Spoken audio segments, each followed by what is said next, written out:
विधायक श्री साधन सरकार जी, जोयल मुर्मू जी, श्रीमती दीपाली विश्वास जी, गोपाल चंद साहा जी, भारतीय जनता पार्टी के हमारे सभी पदाधिकारीगण और भारी संख्या में इस परिवर्तन यात्रा के साथ साक्षी बने हुए मालदा और उत्तर बंगाल के सभी उपस्थित भाइयों बहनों, मुझे वंदे मातरम के अमर घोष से संपूर्ण देश के अंदर राष्ट्रीय चेतना को जागृत करने वाली इस वीर भूमि स्वामी रामकृष्ण परमहंस, स्वामी विवेकानंद पावन भूमि को मैं कोटि कोटि नमन करते हुए आप सभी का हृदय से मैं अभिनंदन करता हूं।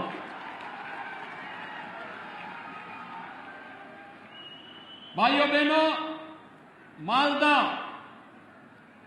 भारत की सनातन संस्कृति की भूमि है और भारत की सनातन संस्कृति की इस भूमि को कोटि कोटि नमन करते हुए आज मैं अपने आप को सौभाग्यशाली मानता हूं कि मुझे इस परिवर्तन यात्रा में आपके साथ सहभागी बनने का अवसर प्राप्त हुआ है।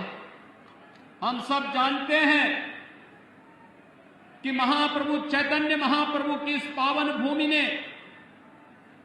पूरे भारत के अंदर वैष्णव परंपरा का प्रचार प्रसार करने में जिस बड़ी भूमिका का निर्वहन किया, यह भूमि वैष्णवपाद के महान ध्वजाधारी गौरी वैष्णव जीवा गोस्वामी देवा जी की जन्म देने वाली भूमि भी है। स्वाभाविक रूप से बंगाल भारत के सांस्कृतिक राष्ट्रवाद की धरती रही है, भारत के स्वाधीनता आंदोलन की क्रांति की धरती रही है। लेकिन आज जब बंगाल के अंदर अराजकता और बंगाल के अंदर बदहाली की स्थिति को हम सब देखते हैं तो पूरे देश को पीड़ा होती है और इसीलिए भारतीय जनता पार्टी का राष्ट्रीय नेतृत्व और एक एक कार्यकर्ता प्रत्येक बंगाली भाई और बहनों के साथ जुड़ने के लिए आया है कि हमें एक बार फिर से बंगाल की पहचान को पुनर्स्थापित करके बंगाल के माध्यम से एक नए परिवर्तन को आगे बढ़ाना है। भाइयों बहनों, बंगाल हमेशा से परिवर्तन की धरती रही है। याद करिए, जब देश के अंदर स्वाधीनता की अलग जगानी थी तो बंकिम चंद्र चट्टोपाध्याय ने इसी धरती से वंदे मातरम का उद्घोष किया था। आनंद मठ उपन्यास के माध्यम से उन्होंने भारत की सुप्त चेतना को जागृत करके पूरे देश के अंदर राष्ट्रीयता का जो संचार किया था, आज भी हर भारतीय अपने राष्ट्रीय गीत के रूप में वंदे मातरम को मान करके भारत के स्वाभिमान और सम्मान का अलग देश और दुनिया के सामने प्रस्तुत करता है। ये धरती गुरुदेव रविंद्रनाथ टैगोर की धरती है, जिसने भारत को भारत का राष्ट्र ज्ञान भी दिया और राष्ट्रगान के साथ ही इस धरती से ही हम सब जानते हैं कि यही वह धरती है जिसने साहित्य के क्षेत्र में भारत का पहला नोबेल प्राइज भी भारत को देने का कार्य किया था गुरुदेव रविंद्रनाथ टैगोर की उस अमर कीर्ति गीतांजलि के माध्यम से। लेकिन आज बंगाल कहां चला गया है? कभी भारत को नेतृत्व देने वाला, भारत को एक नई दिशा देने वाला बंगाल आज कहां पर है? आज यहां पर गरीबी है, आज यहां पर बदहाली है, आज यहां पर अराजकता है, आज यहां पर सत्ता प्रायोजित अपराध और आतंकवाद न केवल यहां की सुरक्षा के सामने गंभीर संकट खड़ा कर रहा है, बल्कि देश की सुरक्षा को भी चुनौती देते हुए दिखाई देता है। आज बंगाल में केंद्र सरकार की कल्याणकारी योजनाओं को लागू नहीं करने दिया जाता है और आज बंगाल के अंदर एक तरफ यहां पर जिस बंगाल ने आदिशक्ति मां भगवती दुर्गा के अनुष्ठान का श्री गणेश करके पूरे देश के अंदर शक्ति का एक नया संचार किया था, आज उस बंगाल के अंदर दुर्गा पूजा पे प्रतिबंध लगाया जाता है। ईद में जबरदस्ती गौ हत्याएं प्रारंभ कराई जाती हैं और साथ साथ यहां पर तस्करी और गौ तस्करी के माध्यम से यहां की भावनाओं के साथ खिलवाड़ करने का कार्य किया जाता है। यहां की सरकार मौन बनी रहती है। भाइयों बहनों, बंगाल में आज जय श्री राम के नारे लगाने को भी प्रतिबंधित करने का कार्य किया जाता है और हमले करवाए जाते हैं। लेकिन मैं बंगाल की सरकार से कहना चाहता हूं, मैं ममता दीदी जी से अनुरोध करना चाहता हूं, एक सरकार कभी उत्तर प्रदेश में थी जो अयोध्या में राम भक्तों पर गोली चलाती थी, उस सरकार का हर्ष आपने देखा है क्या हो गया है, और अब बारी बंगाल में टीएमसी की सरकार की है। जो भी राम का द्रोही है, याद रखना, मालदा की धरती से ही मैं इस बात को कह रहा हूं, होली आने वाला है अभी कुछ ही दिनों के बाद, और कभी उस कालखंड में भी कुछ लोगों ने भगवान विष्णु और राम का नाम लेने को प्रतिबंधित किया था। होली के अवसर पर हम लोग क्या कहते हैं इसको। और मित्रों, आज बंगाल के अंदर एक बार फिर से जय श्री राम के नारे को प्रतिबंधित करने का कार्य किया जा रहा है। लेकिन याद रखना, भारत की जनता राम के बगैर कोई काम नहीं करती है। जब आपस में मिलती है तो राम राम कहती है, घर में कोई काम होता है तो राम नाम का जप करती है, और जब किसी परिजन की अंतिम यात्रा भी निकालती है तो फिर राम नाम सत्य है के साथ ही उस यात्रा को भी आगे बढ़ाने का कार्य करती है।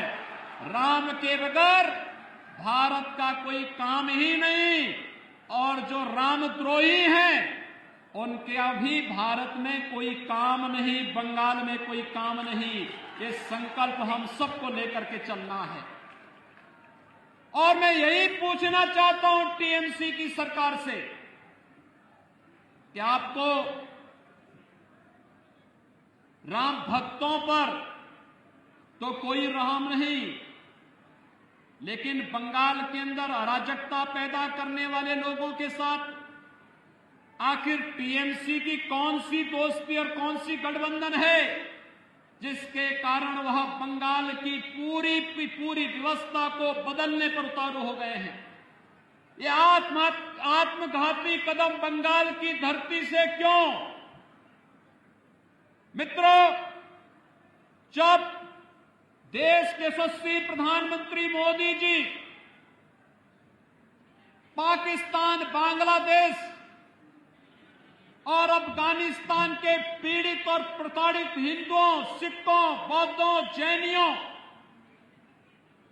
ईसाइयों, इन सबके संरक्षण, इनको सुरक्षित ठिकाना देने के लिए एक कानून बनाते हैं और उस कानून को भारत के अंदर लागू करते हैं, तो बंगाल में हिंसा क्यों होती है? ये हिंसा, सत्ता प्रायोजित हिंसा क्यों? यहां पर एक तरफ पीड़ित और प्रताड़ित मानवता को शरण देने की जब बात की जाती है तो यहां की सरकार विरोध करती है, लेकिन जब घुसपैठियों को बाहर करने की बात होती है, यहां की सरकार तिलमिला जाती है। यहां की सरकार घुसपैठियों, अवैध घुसपैठियों के साथ में है, उसको यहां की जनता के साथ कोई लेना देना नहीं। और यही कारण है कि यहां की सरकार केंद्र सरकार की किसी भी कल्याणकारी योजना का लाभ यहां के नागरिकों को देने में पूरी तरह फेल है। मित्रों, मैं आया हूं उत्तर प्रदेश से। हमने उत्तर प्रदेश में कुछ चीजें इस रूप में की जिसने उत्तर प्रदेश के अंदर व्यापक परिवर्तन किया है। और उस व्यापक परिवर्तन के कारण आज आप देखते होंगे यहां पर गर्मियों में जून से लेकर के अक्टूबर के बीच में इंसेफ्लाइटिस से हजारों मौतें बंगाल में आज भी होती हैं। लेकिन बंगाल के अंदर अज्ञात बीमारी दिखा करके इस बीमारी से होने वाली मौतों को छुपाने का कार्य टीएमसी की सरकार करती है। इससे पहले कम्युनिस्टों की सरकार भी यही बंगाल के अंदर करती थी। लेकिन हम लोगों ने प्रधानमंत्री मोदी जी के अनुकंपा और उनकी कृपा से स्वच्छ भारत मिशन के अंदर हर एक गरीब परिवार के घर में एक एक शौचालय बना दिया, हर एक घर तक शुद्ध पेयजल उपलब्ध कराने की व्यवस्था की। आज परिणाम है इंसेफ्लाइटिस उत्तर प्रदेश से पूरी तरह समाप्त हो चुका है। कोई मौत इंसेफ्लाइटिस से उत्तर प्रदेश के अंदर नहीं होती है। मित्रों, 3 वर्ष के अंदर उत्तर प्रदेश के अंदर 40 लाख गरीबों को आवास मिला है। प्रधानमंत्री आवास योजना में 40 लाख परिवारों को एक एक आवास। मैं आ रहा था अभी बागडोगरा से, मैं देख रहा था मालदा तक एक भी गरीब व्यक्ति का पक्का मकान नहीं है। ये प्रधानमंत्री आवास योजना का लाभ यहां के गरीबों को क्यों नहीं मिल पाता है? यहां के बंगाल के गरीबों को क्यों नहीं मिल पा रहा है? क्योंकि यहां की सरकार रुचि नहीं ले रही है। उत्तर प्रदेश के अंदर 6 करोड़ गरीबों को आयुष्मान भारत में 5 लाख रुपए की स्वास्थ्य बीमा का कवर है। वह कहीं भी किसी भी हॉस्पिटल में उत्तर प्रदेश के अंदर या देश के अंदर जाएगा, उसे 5 लाख रुपए की स्वास्थ्य बीमा का लाभ हर वर्ष प्राप्त हो रहा है। केंद्र और राज्य सरकार मिलकर के इस कार्यक्रम को आगे बढ़ा रहे हैं। आखिर प्रधानमंत्री आयुष्मान भारत का लाभ बंगाल के गरीबों को, बंगाल के नागरिकों को टीएमसी की सरकार क्यों नहीं देने जा रही है? क्योंकि उसे मालूम है अगर वह इन गरीबों को इसका लाभ दे देगी तो फिर वह वोट बैंक नहीं बना पाएगी। मित्रों, इसी प्रकार से अगर आप देखेंगे प्रधानमंत्री किसान सम्मान निधि का लाभ उत्तर प्रदेश के अंदर 2 करोड़ 42 लाख किसानों को हर वर्ष प्रधानमंत्री किसान सम्मान निधि में 6,000 रुपए डीबीटी के माध्यम से उसके अकाउंट में पैसा आता है। लेकिन बंगाल के अंदर प्रधानमंत्री किसान सम्मान निधि को नहीं लागू करने दिया गया। ममता दीदी ने ये पैसा यहां के किसानों के खाते में नहीं देने दिया, किसानों को इसका लाभ मिले, उन्होंने इसको बंगाल में लागू ही नहीं करने दिया गया। नेशनल पोर्टेबिलिटी के अंतर्गत 1 नेशन 1 राशन कार्ड की सुविधा अगर बंगाल का व्यक्ति बंगाल के अंदर चाहे तो बंगाल के अंदर, और अगर उसकी मर्जी आए तो वह देश के अंदर जहां कहीं रहता है राशन कार्ड से राशन लेने का लाभ ले सकता है। लेकिन टीएमसी की सरकार ने नेशनल पोर्टेबिलिटी को यहां लागू ही नहीं करने दिया, जिससे बंगाल के नागरिकों को राशन की सुविधा का लाभ नहीं मिल पाता है। केवल चंद टीएमसी के गुंडे खाद्यान्न घोटाले में लिप्त होकर के यहां के नागरिकों के खाद्यान्न को हजम करने का कार्य कर रहे हैं। मित्रों, बंगाल के अंदर छल छद्म और धोखे से यहां पर लव जिहाद की घटनाओं को भी अंजाम दिया जा रहा है। हम लोगों ने यूपी के अंदर कानून बना दिया, लेकिन बंगाल के अंदर क्योंकि तुष्टीकरण की राजनीति है, न वह गौ तस्करी को यहां की सरकार रोक पा रही है और न ही लव जिहाद की उन घातक गतिविधियों को जिसका दुष्परिणाम आने वाले समय में बड़ा खतरनाक होने जा रहा है, वह यहां की सरकार इसको रोकने में पूरी तरह विफल है। और इसीलिए आज हम सब परिवर्तन यात्रा में आप सबका आह्वान करने के लिए आए हैं। जो सरकार आपको सुरक्षा नहीं दे सकती, जो सरकार अपराधियों का संरक्षण दे रही हो, जिस सरकार को कानून का राज स्थापित करने में नहीं, जिस सरकार को एन केन प्रकारेण सत्ता में बना रहना ही अपना एकमात्र उसने युग धर्म बना लिया हो, उस सरकार के साथ जो गरीबों के लिए कार्य नहीं कर सकती, जो सरकार कमजोरों के लिए कार्य नहीं कर सकती, जो सरकार किसानों के लिए कार्य नहीं कर सकती, जो सरकार युवाओं के लिए कार्य नहीं कर सकती और जो सरकार महिलाओं को सुरक्षा नहीं दे सकती है, उस सरकार को एक भी क्षण रहने का अधिकार नहीं होना चाहिए। और बंगाल के भाइयों बहनों, मैं आप सबका आह्वान करने के लिए आया हूं। ये परिवर्तन यात्रा में जो उमड़ा हुआ ये जन सैलाब है, ये बंगाल के परिवर्तन का साक्षी बन करके इस परिवर्तन का बाग बनने के लिए उतारू हो गया है और ये बाग इस रूप में उतारू हो चुका है। उसने संकल्प ले लिया है। मोदी जी के नेतृत्व में पूरे देश के अंदर जिस तरीके से कोरोना प्रबंधन का कार्य किया गया, हम आभारी हैं प्रधानमंत्री मोदी जी के। मित्रों, आभारी हैं प्रधानमंत्री मोदी जी के। उन्होंने कोरोना कालखंड के अंदर गरीब कल्याण पैकेज की घोषणा करके हर गरीब को फ्री में राशन देने का काम किया, हर गरीब को गरीब कल्याण पैकेज का लाभ दिया, जनधन अकाउंट धारी को 500 रुपये महीने लगातार 3 महीने तक देने का कार्य किया, हर वृद्धजन को, हर निराश्रित महिला को, हर दिव्यांग जन को भी उन्होंने 1-1 हजार रुपए की राशि, भरण पोषण की राशि उपलब्ध कराई और प्रधानमंत्री किसान सम्मान निधि से जुड़े हुए लोगों को भी उस दौरान अतिरिक्त पैसे की व्यवस्था उन्होंने उस समय की थी।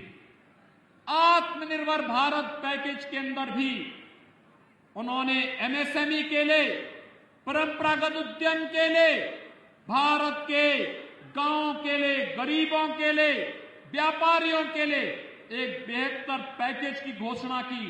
कोरोना प्रबंधन में चाहे वह जिस भी राज्य ने जो डिमांड की, राज्यों को तो उसका लाभ दिया ही, लेकिन हम आभारी हैं प्रधानमंत्री मोदी जी के और भारत के वैज्ञानिकों के, जिन्होंने भारत को कोरोना से बचाने के लिए 2 स्वदेशी वैक्सीन भी दिए और वैक्सीन इस समय युद्ध स्तर पर लग रहे हैं। कल से आपने देखा होगा 60 वर्ष के ऊपर के लोगों को भी वैक्सीन लगना प्रारंभ हो गया है।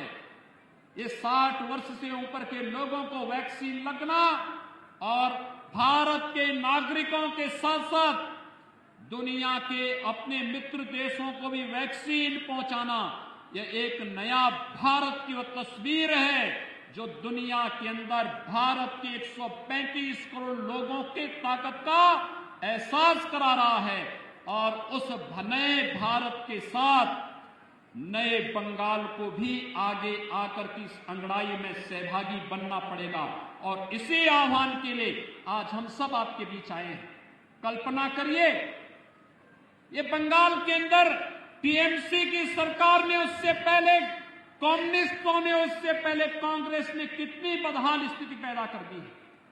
मित्रों, मुझे याद है आज से 25 साल पहले, 30 साल पहले भारत का हर नौजवान अपनी रोजगार के लिए बंगाल आता था, लेकिन पिछले 25-30 वर्षों के अंदर बंगाल को बदहाल कर दिया इन सभी लोगों ने। आज बंगाल अर्थव्यवस्था में काफी पीछे चला गया है। और उत्तर प्रदेश के अंदर भारतीय जनता पार्टी की सरकार थी। पहले उत्तर प्रदेश का नौजवान अपनी रोजी रोजगार के लिए बंगाल आता था और आज मैं देखता हूं बंगाल का व्यक्ति रोजी रोजगार के लिए दिल्ली और उत्तर प्रदेश की तरफ रुख कर रहा है। उत्तर प्रदेश आज देश की दूसरी अर्थव्यवस्था बन गया है। आखिर बंगाल आपका पश्चिमी बंगाल क्यों नहीं बन सकता है, जबकि संभावनाएं थी यहां पर, लेकिन यहां की सरकार ने उस प्रकार की सोच ही पैदा नहीं होने दी है। ये विकास में रुचि नहीं लेना चाहते और विकास में तो रुचि नहीं, लेकिन राष्ट्रीय सुरक्षा के साथ भी ये लोग खिलवाड़ कर रहे हैं। आपने देखा होगा मोदी जी के नेतृत्व में जब देश के अंदर सरकार आई, पहले गरीबों के कल्याण के लिए योजनाएं बनी। गरीबों के कल्याण के लिए बनने वाली योजनाओं के साथ फिर उन्होंने देश की संप्रभुता को सुरक्षित रखने के लिए कार्यक्रमों को आगे बढ़ाया। याद करिए 5 अगस्त 2019 की तिथि, देश के अंदर आतंकवाद की प्रतीक बनी धारा 370 को हटाने का कार्य भी मोदी जी के नेतृत्व की भारतीय जनता पार्टी की सरकार ने किया था। याद करिए इसी धरती पर पैदा होने वाले डॉक्टर श्यामा प्रसाद मुखर्जी ने घोषणा की थी, एक देश में 2 प्रधान, 2 विधान और 2 निशान नहीं चलेंगे। और उन्होंने कश्मीर मुक्ति के लिए एक आंदोलन प्रारंभ किया था। मित्रों, डॉक्टर श्यामा प्रसाद मुखर्जी के इस सपने को साकार किया है प्रधानमंत्री मोदी जी ने और गृह मंत्री अमित शाह जी ने। उन्होंने धारा 370 को कश्मीर की धरती से पूरी तरह समाप्त करके आज कश्मीर भारत के संविधान और भारत के कानून के अनुरूप भारत की व्यवस्था के साथ चल करके विकास की एक नई ऊंचाइयों को पार कर रहा है। मित्रों, 500 वर्षों से हर भारतीय जनमानस की अभिलाषा थी।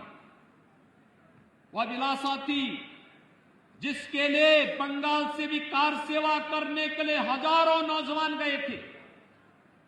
श्री राम कोठारी और शरद कोठारी के बलिदान को कौन विस्मृत कर सकता है, जिन्होंने अयोध्या में बाबरी ढांचे को हटाने के लिए अपना बलिदान दिया था। और आज उस सपने को भारतीय जनता पार्टी की सरकार ने साकार किया है। 5 अगस्त 2020 को प्रधानमंत्री मोदी जी के कर कमलों से अयोध्या में भगवान श्री राम के भव्य मंदिर के निर्माण का मार्ग भी प्रशस्त हो गया है। अब अयोध्या में भगवान राम के भव्य मंदिर का निर्माण कार्य जिस युद्ध स्तर पर प्रारंभ हुआ है, आपने निधि समर्पण के आयोजन के साथ बंगाल के लोगों ने जो योगदान किया है, मैं आप सभी का हृदय से अभिनंदन करता हूं और आप सबका मैं आह्वान करता हूं, अयोध्या में भगवान राम के भव्य मंदिर निर्माण के साथ आपका समर्पण और आपका सहयोग प्राप्त हो गया है। इस परिवर्तन के साथ जुड़िए और भारतीय जनता पार्टी की इस परिवर्तन यात्रा के साथ जुड़ करके बंगाल के अंदर भारतीय जनता पार्टी की सरकार को लाइए और अयोध्या में भगवान राम के मंदिर में दर्शन करके बंगाल को बचाने और बंगाल को समृद्धि के पथ पर अग्रसर करने के आह्वान के साथ हम सभी को आगे बढ़ना पड़ेगा। भारतीय जनता पार्टी कर सकती है। मित्रों, आज जब टीएमसी की सरकार सुश्री ममता बनर्जी जी के नेतृत्व में पूरी तरह विफल हो चुकी है, तब उनके द्वारा तमाम प्रकार के अनर्गल आरोप और प्रलाप किए जा रहे हैं। उनके द्वारा जिस प्रकार की टिप्पणियां और जिस प्रकार के वक्तव्य दिए जा रहे हैं, मुझे आश्चर्य होता है कि इतने लंबे समय तक मुख्यमंत्री रहने वाला व्यक्ति इस तेजी के साथ आपा खो दे, ये बड़ी विचित्र सी स्थिति है। उनके द्वारा जिस प्रकार की बातें और जिस प्रकार की वक्तव्य दिए जा रहे हैं, ये बंगाल का अपमान है, बंगाल के नागरिकों के साथ धोखा है। आप देख रहे हैं गंगा मैया तो उत्तराखंड से उत्तर प्रदेश होते हुए बिहार और झारखंड होते हुए पश्चिमी बंगाल होते हुए गंगा सागर तक जाती है। ये गंगा मैया तो भारत की एकात्मता की एक बहुत पवित्र धारा का एहसास हम सबको कराती है, जो एक भारत श्रेष्ठ भारत के साथ हम सब को जोड़ती है। लेकिन आज कुछ लोग हैं जो बंगाल के अंदर रह करके भारत की एकात्मता को चुनौती देने की मुद्रा में लगातार अपने राजनीतिक स्वार्थों के लिए तुष्टीकरण की भेंट बंगाल को चढ़ा देना चाहते हैं। हमें बंगाल को तुष्टीकरण की भेंट नहीं चढ़ने देनी है। गंगा की अविरलता और निर्मलता को तो बनाए रखने के लिए नमामि गंगे परियोजना के माध्यम से प्रधानमंत्री मोदी जी के द्वारा कार्य किया जा रहा है, और साथ साथ गौ हत्या को रोकने के लिए भी बड़ा कार्यक्रम हम लोग प्रारंभ करने जा रहे हैं। उत्तर प्रदेश के अंदर कोई गौ हत्या नहीं कर सकता।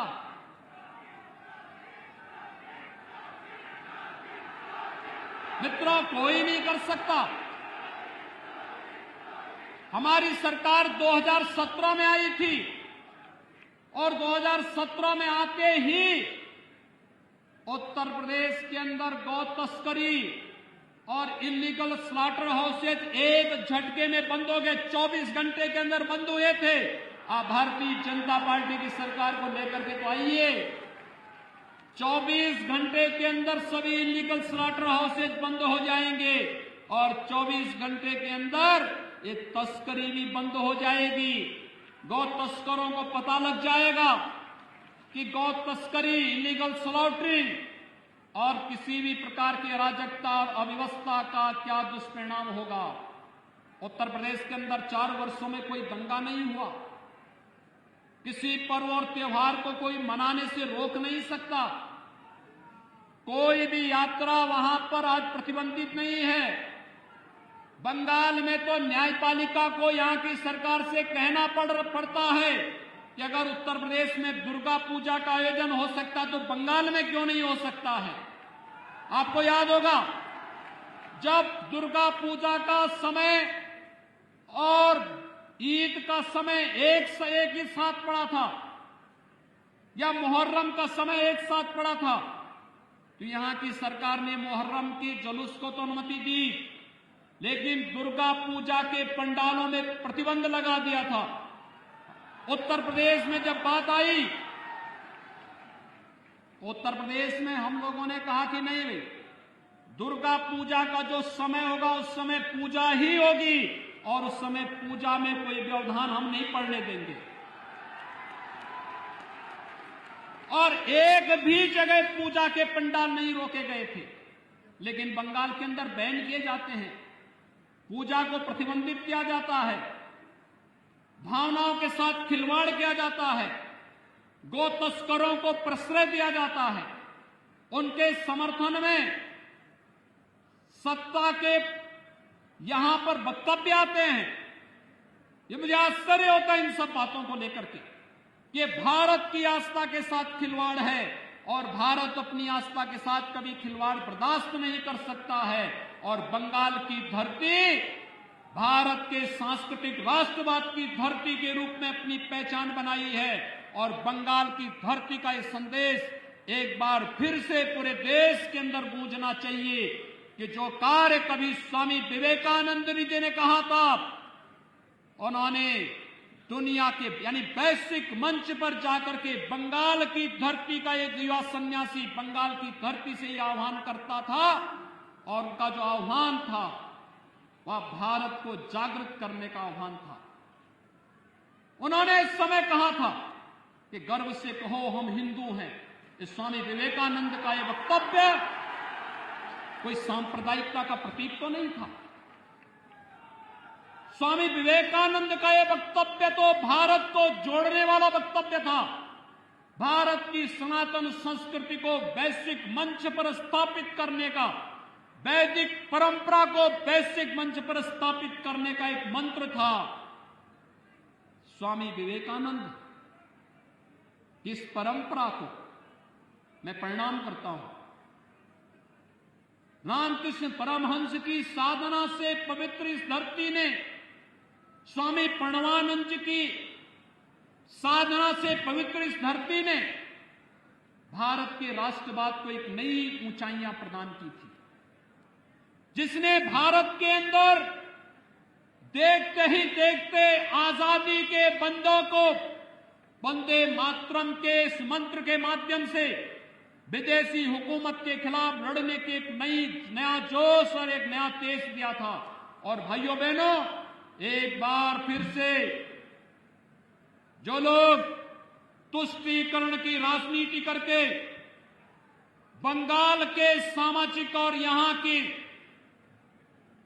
आध्यात्मिक व्यवस्था के साथ, सांस्कृतिक व्यवस्था के साथ खिलवाड़ करके बंगाल की पहचान को अपने वोट बैंक के लिए नष्ट करना चाहते हैं, उनको मुंहतोड़ जवाब देने का अवसर आपके पास विधानसभा चुनाव के माध्यम से आया है। मैं आप सभी का आह्वान करने के लिए आया हूं कि बंगाल की धरती को हम अराजकता की धरती नहीं बनने देंगे।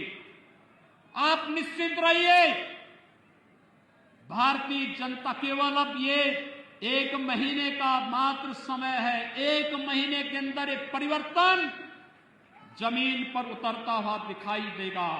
ये आपका एक जमावड़ा इस बात को प्रदर्शित करता है।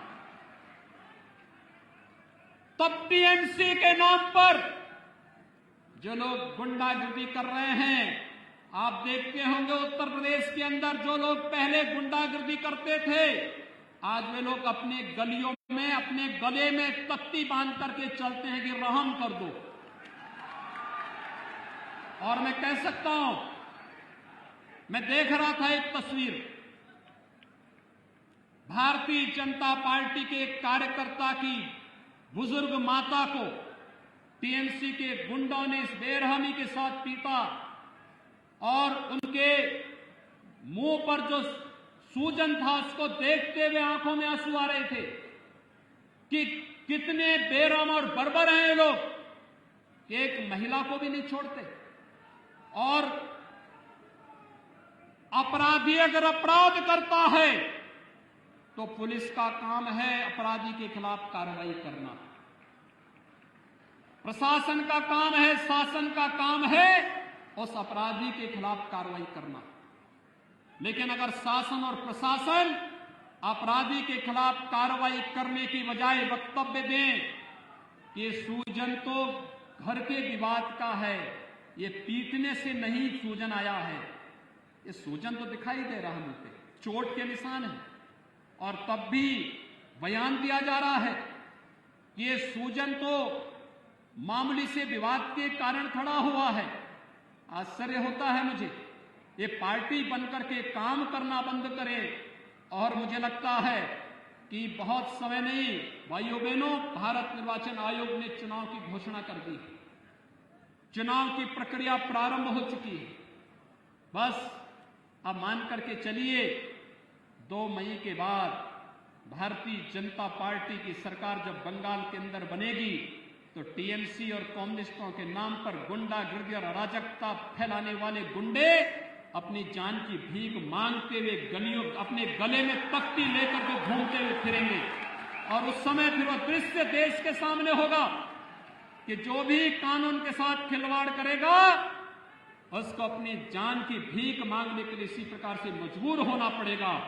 और तब उस समय के लिए हम सबको अपने को तैयार करना होगा, सारे मतभेदों को भुला करके बंगाल को उसकी पहचान को पुनर्स्थापित करने के लिए, बंगाल को विकास की राह पर ले चलने के लिए प्रधानमंत्री मोदी जी के नेतृत्व में एक भारत श्रेष्ठ भारत की परिकल्पना को साकार करने के लिए बंगाल के नागरिकों को भी रोजगार चाहिए, नौकरी चाहिए, बंगाल के नौजवानों के लिए भी अच्छे अवसर होने चाहिए, बंगाल के गरीबों को भी शासन की सुविधा का लाभ मिलना चाहिए।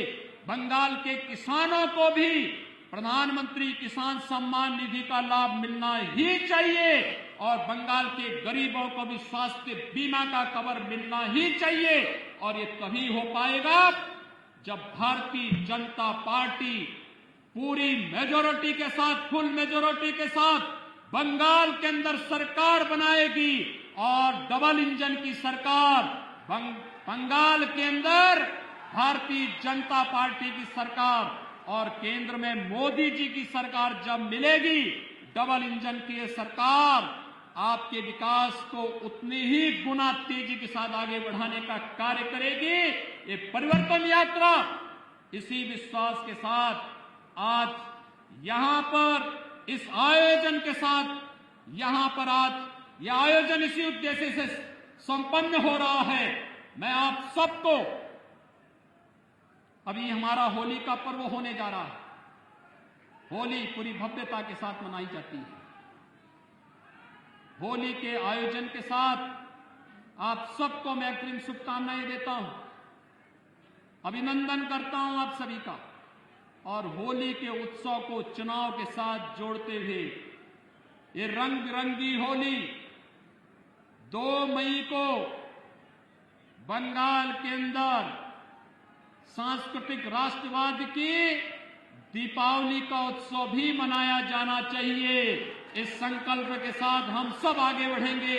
आप सबके प्रति मेरी शुभकामनाएं। धन्यवाद। जय जय श्री राम। जय जय श्री राम।